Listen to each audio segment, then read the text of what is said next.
Welcome back to my channel. And आज हम discuss करने वाले हैं बायोलॉजी का क्लास 12th का चैप्टर नंबर 11, जिसका पार्ट 1 मैंने ऑलरेडी अपलोड कर दिया है और मैं आज उसके आगे का पढ़ाने जा रही हूँ। ठीक है, तो चलिए स्टार्ट करते हैं आगे का जितना बचा हुआ है वो। तो देखते हैं क्या लिखा हुआ है यहाँ पर। Do you know the likely fate of piece of DNA which is somehow transferred into an alien organism? Most likely this piece of DNA would not be able to multiply itself in the progeny cells.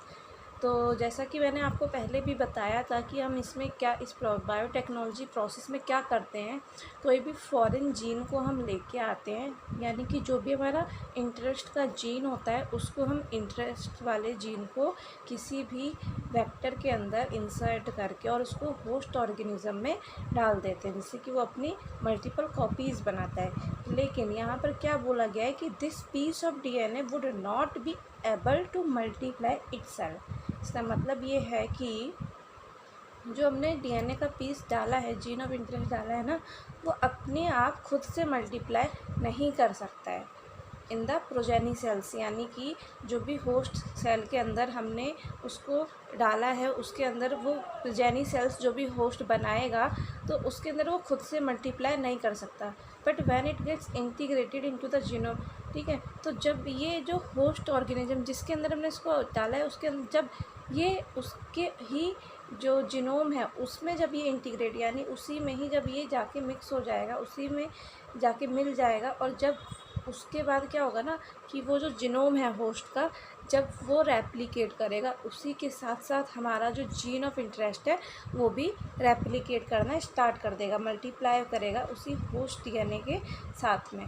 This is because the alien piece of DNA has become, और ये ऐसा क्यों हुआ है कि वो उसके साथ में मल्टीप्लाई कर रहा है, क्योंकि वो जो एलियन पीस ऑफ डीएनए हमने उसके अंदर इंसर्ट किया है वो उस होस्ट के ही क्रोमोसोम का एक पार्ट बन चुका है। ठीक है, तो जिसमें कि क्या है, एक एबिलिटी है रेप्लिकेट करने की।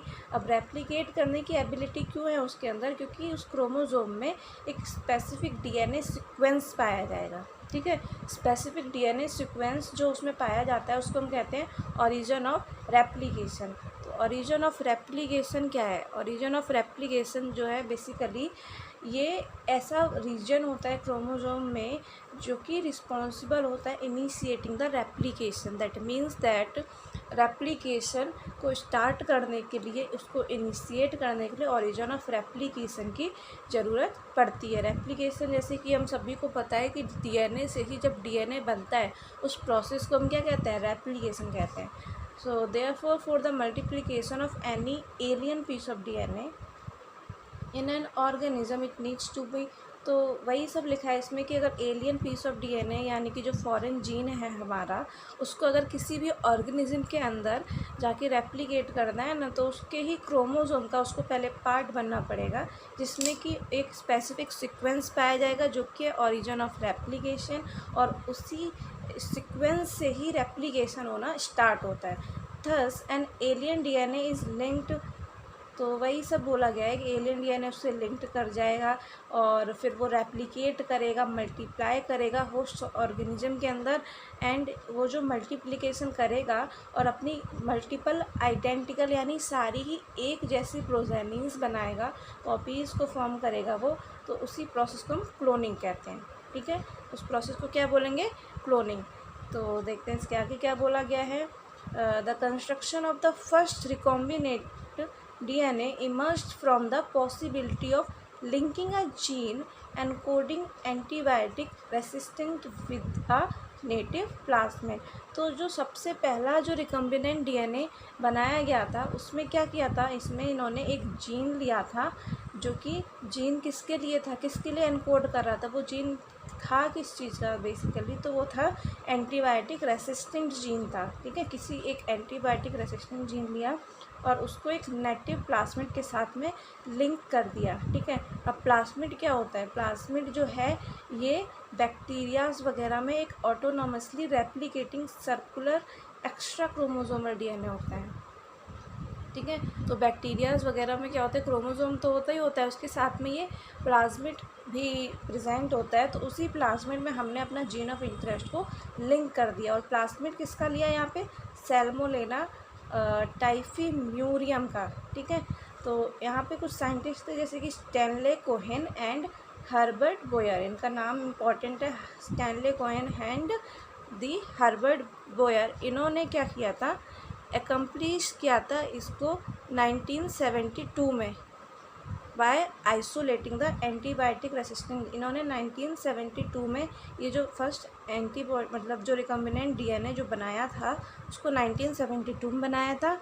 और कैसे बनाया था उन्होंने, एंटीबायोटिक रेसिस्टेंट जीन को सबसे पहले आइसोलेट किया था। आइसोलेट यानी कि कहीं से भी, मतलब जहाँ से उस जीन को निकालना, किसी न किसी प्लेस से ही तो उनको वो मिला होगा रेसिस्टेंट जीन, तो वहाँ से उन्होंने उसको आइसोलेट किया। देन उसके बाद क्या किया, cutting out a piece of DNA, यानी कि वो जो पूरा जीन उन्होंने निकाला, अब उसमें से पूरे जीन में से तो पूरा जीन नहीं होगा ना कि जो एंटीबायोटिक को रेसिस्टेंट ही हो वो जीन, तो उसमें से उन्होंने क्या किया, उस डीएनए पूरा डीएनए को कट कर लिया, उसके पीसेस बना लिए, और उसमें से सिर्फ उनका जो जीन ऑफ इंटरेस्ट था उसी को ही उन्होंने प्लाज्मिड के साथ में इंटीग्रेट किया, यानी कि उसी के साथ में उन्होंने लिंक कर दिया उस जीन को, which was responsible for conferring, मतलब वही जो एंटीबायोटिक रेसिस्टेंस के लिए जो था जीन, उसी को ही प्लाज्मिड के साथ में इन्होंने लिंक कर दिया। Now the cutting of DNA at specific location became possible with the discovery of the so called. अब जो डीएनए की जो कटिंग होती है ना, डीएनए को जो काटा गया है वो भी एक स्पेसिफिक लोकेशन से काटा जाता है, ठीक है।